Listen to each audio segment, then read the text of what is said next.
If you are staring at all of the product options for print on demand and feeling completely overwhelmed, then this video is for you. I'm going to be sharing my top 5 product types for beginners, but more importantly, I'm going to show you exactly how to pick the right one for you. Because the thing is that the best product type isn't just the one with the highest margins, it's actually the product that you are going to stick with long enough to actually see results. My goal for you is that by the end of this video, you are going to have a solid, clear understanding of which product type is right for you. And these are the top product types that I recommend to get your first 100 sales. Starting with my number 1 recommendation, and that is t-shirts. Now, before you go ahead and roll your eyes and say, T-shirts are oversaturated, let me tell you why this is still one of my top choices in product type. T-shirts by far are one of the most versatile product types when it comes to niches that you can pursue and design styles that you can create. And they also have an incredibly high turnover, meaning that there's a lot of sales volume happening behind t-shirts. There is tons of demand and, in my opinion, unlimited potential, which is why it makes such a great product type to start off with as a beginner. With t-shirts, your average profit per sale is going to be somewhere between $5 and $10.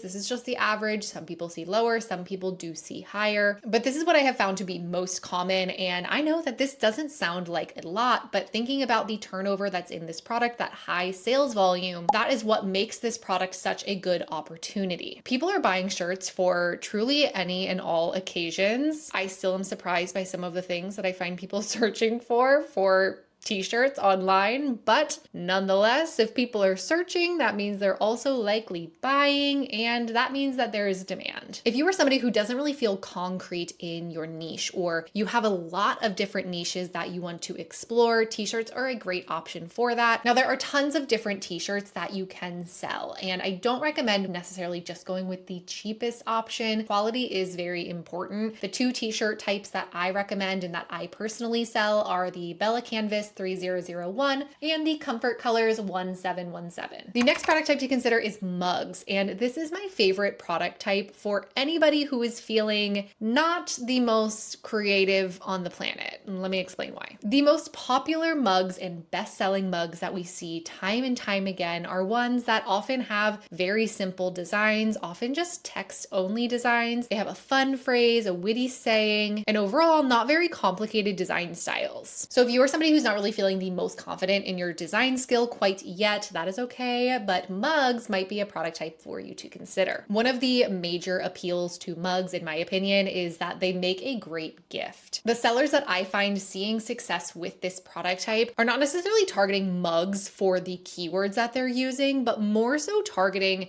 the person that that mug is for. For example, in this listing, you can see they really only use the product type once throughout their entire title. Their keywords are more so focused on who this item makes a great gift for. And using keywords like this often make the product a lot more evergreen because these types of more general gift-friendly keywords are typically being searched all year round. With mugs, on average, you can typically see between $5 and $8 in profit per sale. And my one final tip with mugs, because a lot of the designs are pretty simple, it's important that you are tapping into an emotional connection. I don't want anybody watching this video think that they can just slap some text on a mug and it's going to sell because Taylor said that text designs and just some good keywords about gifts for who the gift is for is going to get it to sell. Yes, those are the simple things about mugs that I love and that can help create a mug that sells. With your designs for mugs, it's important that you are really honing in on who the gift is for, creating an emotional connection, and also who the gift is from. That also has an emotional connection to the buyer as well. So if you are looking for a product type that doesn't have as steep of a learning curve when it comes to creating designs that will actually sell, then mugs might be a great choice for you. Product number 3 is tote bags. Specifically, I have experienced a lot of success selling this tote bag. It's just a basic cotton canvas tote bag. And what I love about it is it's not incredibly expensive to produce and ship. And the profit that you can actually see on a tote bag is a lot higher of a margin than you often will see on a product type like t-shirts or even mugs. Part of this is that you can just genuinely sell this product at a higher price point and customers are happy to pay for it. But also the niches that you're able to target with a product type like a tote bag are often going to cater to people who are looking to buy multiple. Fantastic niches for tote bags include tons of different event types, as well as what I like to consider the hobby niche. For example, on the event side of things, somebody who is buying a tote bag for a certain bachelorette theme, they're likely buying the tote bag for everybody that's in the bridal party. Or if a book club is getting tote bags for their book club, they're buying it for everybody in the club. To have success with tote bags, you don't have to necessarily just target these two examples, but these are two that I've personally had success with, so I wanted to share them with you. With tote bags, a typical profit per sale is going to be between $8 and $12. And as you can imagine, if you're making that much profit per tote bag sale and somebody's buying 6 or 10 or 12, you can very quickly be racking up your profit. Next on our list, we have sweatshirts. I do consider sweatshirts a different product type than t-shirts. Sometimes we just lump them together and thinking of apparel as a whole. But when it comes to strategy and how you would approach both of these different product types, you're going to be targeting different keywords. And that is why I do treat them separately. When you are going after your first 100 sales, it is incredibly important to be strategic in your scaling efforts. And a common mistake that I see is actually lumping apparel items all together under one category and scaling the same design onto multiple different apparel types. The reason that I am not a fan of this is because you are scaling a design that doesn't have proof that it will sell. Most of the time, the product types that we are adding into our product catalog, t-shirts, sweatshirts, hoodies, all types of different apparel products, we know that there is demand for those specific product types. But what we don't know in the beginning is if there will be demand for our design that we are creating. And so often I find it a lot more strategic to scale different design styles than it is to scale different product types. And so if you're leaning towards creating for apparel, I would encourage you to either go with t-shirts or go with sweatshirts. No, you do not need to consider the time of year, whether or not you're choosing t-shirts or sweatshirts. They both do sell all year round. Also, it's important to think that not everybody everywhere has the same climate all year round. I have had customers reach out who live in warmer climates, like in Florida, during December, asking for a Christmas themed sweatshirt on a t-shirt. So this is something that I wouldn't overthink. If it's the summertime and you're watching this and you think that it would be best to do t-shirts, you don't have to do t-shirts if sweatshirts are calling your name. I promise you there is demand in both. With sweatshirts, it's common to see an average profit margin of about $10 to even upwards of $15 profit per sale. There are tons of different options when it comes to choosing the sweatshirt type that you might sell. So I'm going to just pop up the 3 that I personally have success with and actively sell. Product type number 5 is phone cases. This is probably the most underrated product type, but I'm a big fan of phone cases because 1, they are always in demand, and 2, when new phones come out, there becomes this gap in the market where there are people who now are looking for this new updated phone case to fit their new phone, which means as a print-on-demand seller, you have a really good opportunity to wiggle your way into something that isn't highly competitive quite yet, because there might not be a ton of new phone cases for that new phone type. Phone cases can be an excellent option with a ton of potential. I will say in my own experience, phone cases that are personalized or have some type of custom element to it have worked best for me. That's not to say that that's the only way to see success with phone cases, but just some food for thought from my own experience. Phone cases can bring an average profit per sale of about $7 to $12. And for many people, a phone case isn't just necessarily a one and done purchase. People like to buy different phone cases for different seasons of the year. People, being me, also have different phone cases for different purposes. Like I have a phone case that is for when I am running. I have a phone case that for when my phone is in my car.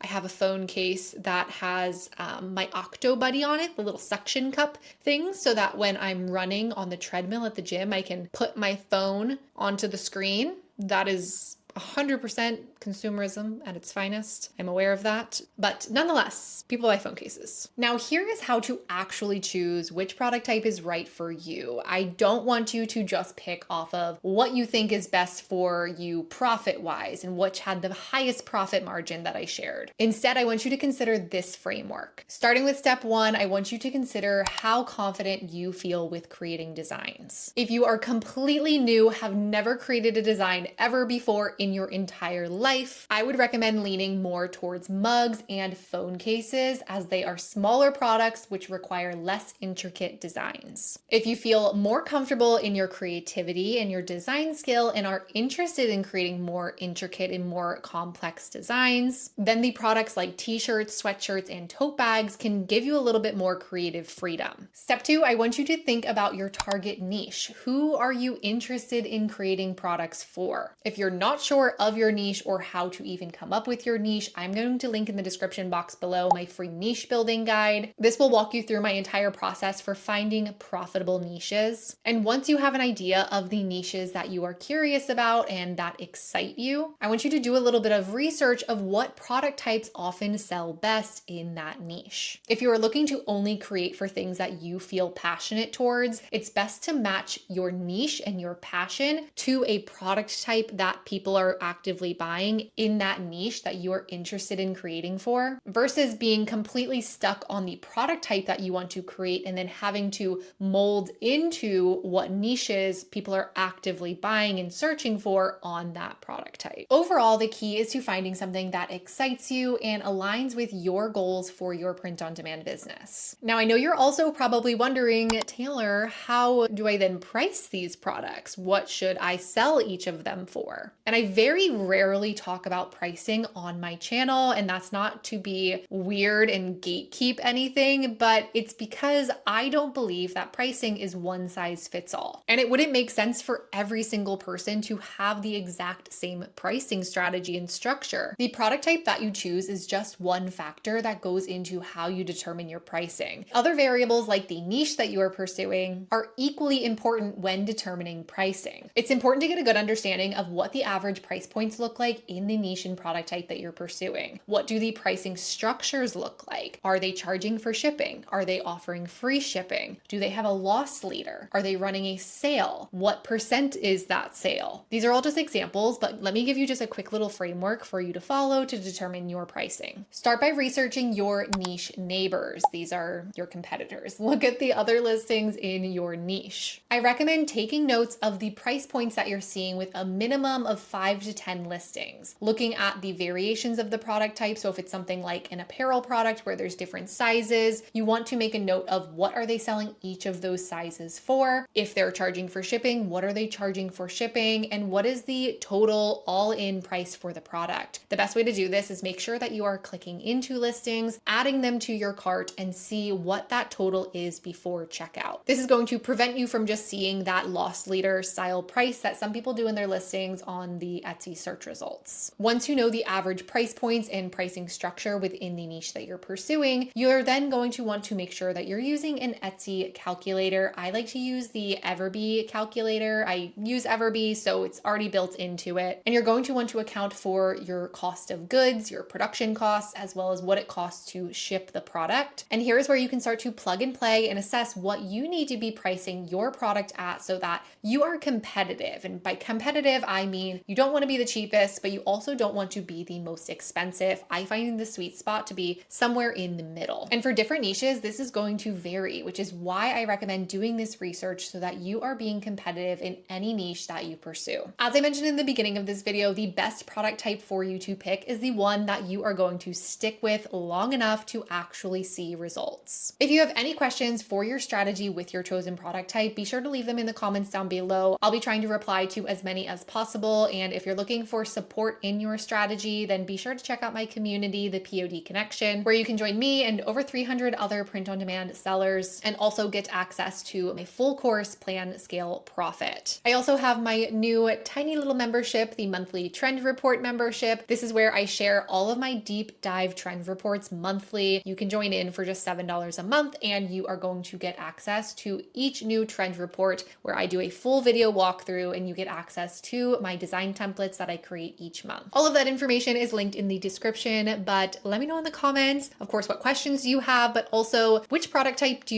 you lean towards? Is there one that you feel most excited about that you are interested in trying? Let me know below. I'm curious to see where everybody's head's at. And if this video helped you feel more confident in the product type that you are looking to pursue, then I want you to watch this video next, because in this video, I'm going to show you exactly how to research profitable niches and walk you through my full Etsy listing workflow. As always, I hope you're having a wonderful morning, afternoon, evening, wherever you are in the world, and I will see you in the next one. Bye.